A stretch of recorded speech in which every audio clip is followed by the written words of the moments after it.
ഒരു ദിവസം ഉച്ചൂണിൻ്റെ സമയത്ത് ഇങ്ങനെ കുറേ നമ്മൾ സ്ലീവ് ചെത്തിയിട്ട് കണക്ട് ചെയ്യുമ്പോൾ നമ്മളെ ആ വയറിൻ്റെ പീസസ് വെച്ചുകൊണ്ട് എന്തുകൊണ്ട് പിക്ചർ ഉണ്ടായിക്കൂടാൻ തോന്നി. ഒരു പുതിയൊരു വെറൈറ്റി കൂടെ ആവുമല്ലോ, വേറൊരു മെത്തേഡിൽ ഉണ്ടാക്കാൻ കഴിയുമല്ലോ.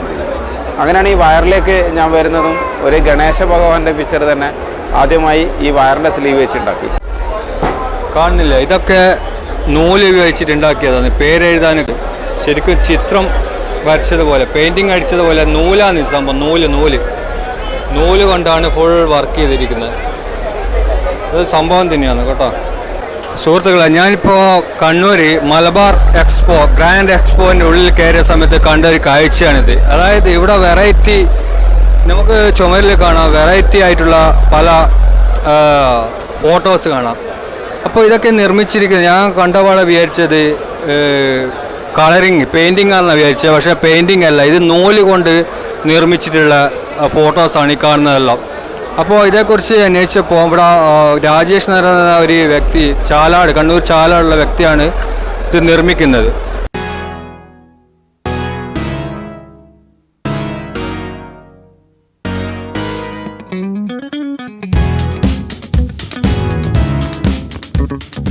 അതിമനോഹരമായ ഇത്തരം ചിത്രങ്ങൾ നിർമ്മിച്ചിട്ടുള്ള നമ്മളെ രാജേഷായിട്ട് നമ്മളൊപ്പം തന്നെയുണ്ട്. അവരോട് നമുക്ക് കാര്യങ്ങൾ ചോദിച്ചു നോക്കി, ഇതെങ്ങനെ നിർമ്മിക്കുന്നതെന്നൊക്കെ, നിങ്ങൾക്ക് ആവശ്യമുണ്ടെങ്കിൽ എങ്ങനെ നമുക്ക് കിട്ടുമെന്നൊക്കെ ഇവരോട് നമുക്ക് ചോദിച്ചു നോക്കാം. ഓക്കെ. ഹായ്, ചിത്രകല ഞാൻ ശാസ്ത്രീയമായിട്ട് പഠിക്കാത്ത ഒരാളാണ്. എൻ്റെ കാറ്റഗറി വരുന്നത് ഇലക്ട്രിക്കൽ പ്ലംബിംഗ് കോൺട്രാക്റ്റാണ്. ജന്മസിദ്ധമായി കിട്ടിയ ഏതൊരു കഴിവ് വെച്ചിട്ട് എന്നിൽ വന്നു ചേർന്നൊരു കാര്യം ഞാൻ തന്നെ ഡെവലപ്പ് ചെയ്തെടുത്തു എന്നുള്ളതാണ് യാഥാർത്ഥ്യം. അപ്പോൾ ആദ്യം വൈക്കോലും ചകിരിനാരും ചകിരിപ്പൊടിയും വെച്ചിട്ടാണ് ചിത്രങ്ങൾ നിർമ്മിച്ചിരുന്നത്. അതൊരു കളർഫുള്ളായിട്ട് തോന്നാത്തത് കൊണ്ട് തന്നെ ഒരു ബ്ലാക്ക് ആൻഡ് വൈറ്റുള്ള ഫീലിംഗ് ആയിരുന്നു ഉണ്ടായത്. അപ്പോൾ അത് കളർഫുള്ളായിട്ട് ചെയ്യാൻ വേണ്ടിയിട്ടാണ് ഞാൻ ത്രെഡുകൾ വെച്ചിട്ട് ചെയ്യാൻ തുടങ്ങി. ആദ്യം ചെറിയ ചെറിയ പക്ഷികൾ, പൂക്കൾ ഇങ്ങനെയൊക്കെ വെച്ചു. അതിനുശേഷമാണ് ആളുകളുടെ ഫിഗർ എന്തുകൊണ്ട് ചെയ്തുകൂടാ എന്ന് എനിക്ക് തോന്നുകയും അങ്ങനെ മാതാമൃതാനന്ദമയി, അതുപോലെ മദർ തെരേസ, അതുപോലെ എല്ലാ ചിത്രങ്ങളും ഇപ്പോൾ ഉണ്ടാക്കുന്നുണ്ട്. ഒരു 30 ദിവസത്തെ വർക്ക് വേണ്ടി ഒരു ഫോട്ടോ നിർമ്മിക്കാൻ വേണ്ടിയിട്ട്, വലിയ പിക്ചറൊക്കെ നിർമ്മിക്കാൻ 6 മാസം വരെ എടുത്തിട്ടുണ്ട്. ചെയ്തതിൽ ഏറ്റവും ടാസ്ക്കായിട്ട് തോന്നുന്നത് ഗുരുവായൂരപ്പൻ്റെ ഒരു പിക്ചറാണ്. അത് 6 മാസം ആ കോവിഡ് കാലത്ത് നിർമ്മിച്ചതാണ്.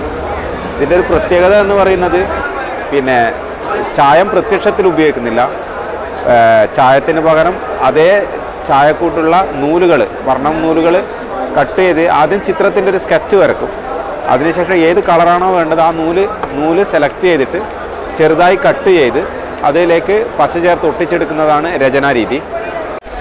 അപ്പോൾ കാണുന്നില്ലേ, ഇതൊക്കെ ഇദ്ദേഹം ഈ നൂല് ഉപയോഗിച്ചിട്ട്, പല നിറത്തിലുള്ള നൂല് ഉപയോഗിച്ചിട്ട് ഉണ്ടാക്കിയെടുത്തത്. കണ്ടാൽ ശരിക്കും ദൂരത്ത് നിന്ന് നോക്കുമ്പോൾ പെയിൻറ്റിംഗ് ആണെന്ന് തോന്നുന്ന അതിമനോഹരമായ ചിത്രങ്ങൾ, പല രീതിയിലുള്ള ചിത്രങ്ങൾ ഇവിടെ ഉണ്ടാക്കി വെച്ചിട്ടുണ്ട്. ഇദ്ദേഹത്തിന് മുമ്പേല്ലാം പേപ്പറിലെല്ലാം വന്നിട്ടുണ്ട് ഈ ഒരു പറ്റിയുള്ള ന്യൂസ്. കണ്ടില്ലേ?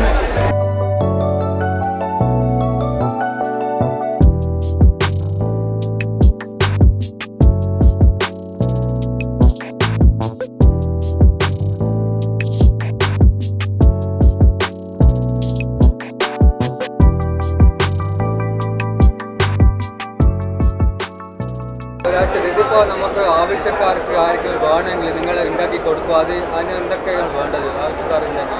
അതായത് ചിത്രകല ശാസ്ത്രീയമായി പഠിക്കാത്തത് കൊണ്ട് ഉള്ളിൽ നിന്നുള്ളൊരു ക്രിയേഷൻ എനിക്കില്ല. ഏതെങ്കിലും ഒരു ചെറിയ ഫോട്ടോസ് തന്നു കഴിഞ്ഞാൽ അതേപോലെ തന്നെ ഏത് പിക്ചറും എനിക്ക് വരച്ചു കൊടുക്കാൻ പറ്റും. അപ്പോൾ മരിച്ചുപോയ ആൾക്കാരുടെ ഫോട്ടോ ഒക്കെ വരക്കാൻ വേണ്ടിയിട്ട് എൻക്വയറി വരുത്തുന്നുണ്ട്. അപ്പോൾ അങ്ങനെ കുറേ പിക്ചറുകൾ ഞാൻ ചെയ്ത് കൊടുത്തിട്ടുണ്ട്.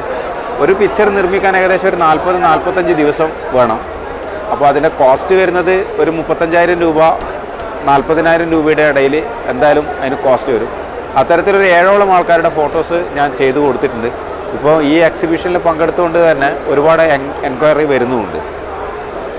അതുപോലെ തന്നെ വയറിൻ്റെ പീസുകൾ വെച്ചുകൊണ്ട്, ഇലക്ട്രിക് വയറിൻ്റെ പീസുകൾ വെച്ചുകൊണ്ട് നിർമ്മിച്ച ഗണേശൻ്റെ ഫോട്ടോസാണ് ഈ കാണുന്നത്. അപ്പോൾ ഇതേക്കുറിച്ച് നമുക്ക് എന്താക്കാം ചോദിച്ചു നോക്കാം.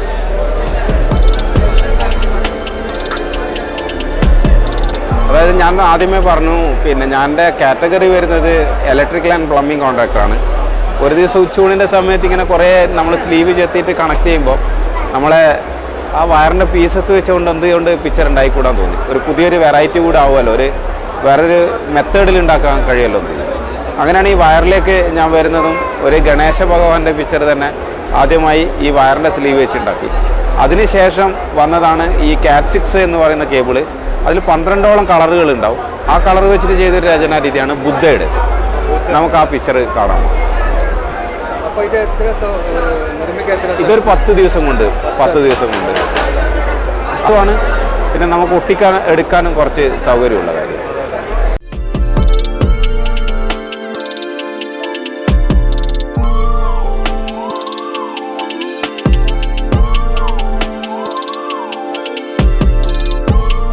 പിന്നെ ഈ ഒരു ബുദ്ധയുടെ പിക്ചർ എന്ന് പറയുന്നത് ഈ വയറിങ്ങിൽ തന്നെ ശരിക്കും പറയാന്ന് വെച്ച് കഴിഞ്ഞാൽ red, blue, yellow, green, black എന്നീ കളറുകൾ 5 വിധത്തിലാണ് കിട്ടുക.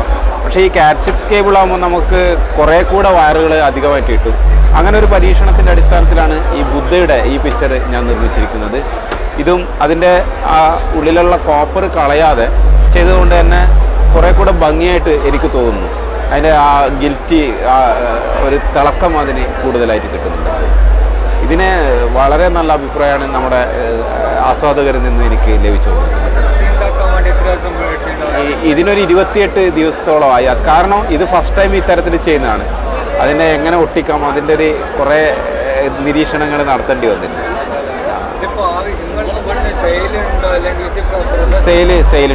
സെയിലുണ്ടെന്ന് പറഞ്ഞു കഴിഞ്ഞാൽ ഇത് യൂട്യൂബിലും പിന്നെ അതുപോലെ തന്നെ എക്സിബിഷനൊക്കെ സംഘടിപ്പിച്ചപ്പോൾ ആൾക്കാർ എന്നെപ്പറ്റി അറിയുന്ന ആൾക്കാർ ഈ ഫോട്ടോ വരച്ചു കൊടുക്കാൻ വേണ്ടിയിട്ട് അങ്ങനെ മരിച്ച ആൾക്കാരുടെ ഫോട്ടോ ഒക്കെ ഓയിൽ പെയിൻറ്റിന് പകരം ഒരു വെറൈറ്റി ആവട്ടെ എന്ന് പറഞ്ഞാൽ നൂല് കൊണ്ട് ചെയ്യുന്നുണ്ട്. അങ്ങനെ ആകുമ്പോൾ എന്ന് പറഞ്ഞാൽ ഒരു പോർട്രേറ്റ്, ഒരു ഫോട്ടോ ഉണ്ടാക്കാൻ വേണ്ടിയിട്ട് ഒരു 35,000 രൂപ വരെ ഉണ്ടാവും.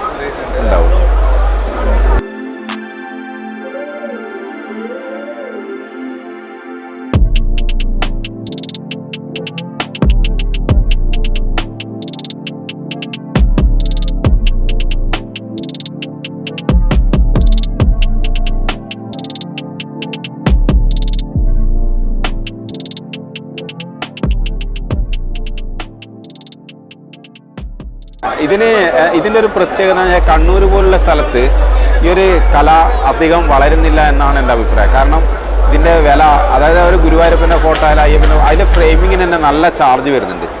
അത്രയും പണം നമ്മളുടെ വലിയൊരു വീടെടുക്കും, അതിലൊരു ഇൻറ്റീരിയറിന് വേണ്ടിയിട്ട് ഫോട്ടോ വെക്കാൻ വേണ്ടിയിട്ട് കുറച്ച് പെർസെൻറ്റേജ് പൈസ ചിലവാക്കിയിട്ട് ഇത്തരത്തിലുള്ള കലാകാരന്മാരെ പ്രോത്സാഹിപ്പിക്കണമെന്നാണ് എനിക്ക് നമ്മുടെ പ്രേക്ഷകരോട് പറയാനുള്ളത്. കാരണം ഇത്തരത്തിലുള്ള ചിത്രങ്ങൾ ഇല്ല എന്ന് തന്നെ പറയാം. ഉണ്ടാവുമെന്ന് എനിക്കറിയില്ല. അത് നമ്മളെ കലാകാരന്മാർക്ക് തരുന്ന ഏറ്റവും നല്ലൊരു പ്രോത്സാഹനമായിരിക്കും.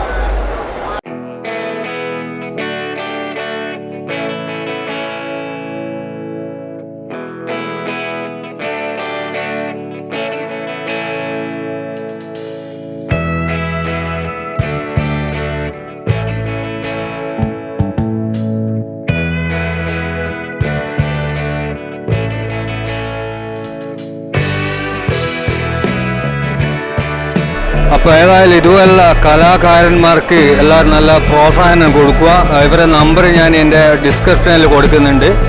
ആവശ്യമുള്ളവർ ഇവരെ കോൺടാക്ട് ചെയ്യുക. അല്ലാതെ തന്നെ ഇവർക്കൊരു പ്രോത്സാഹനം കൂടിയാണ് നിങ്ങൾ ഇവരെ സമീപിക്കുമ്പോൾ വിളിക്കുമ്പോൾ ഒക്കെ ഇത്തരം കലാകാരന്മാരെ നമ്മുടെ സമൂഹത്തിന് മുമ്പിൽ എത്തിക്കുക എന്നുള്ള ഒരു ഉദ്ദേശത്തിലാണ് ഈ ഒരു വീഡിയോ ചെയ്തത്. എല്ലാവരും മറ്റുള്ളവരിലേക്ക് കൂടി എത്തിക്കുക, എല്ലാവിധ സപ്പോർട്ടും തരിക. ഓക്കെ, അപ്പോൾ ഈ വീഡിയോ ഇവിടെ അവസാനിപ്പിക്കുകയാണ്. അടുത്ത വീഡിയോയുമായി വീണ്ടും കാണാം.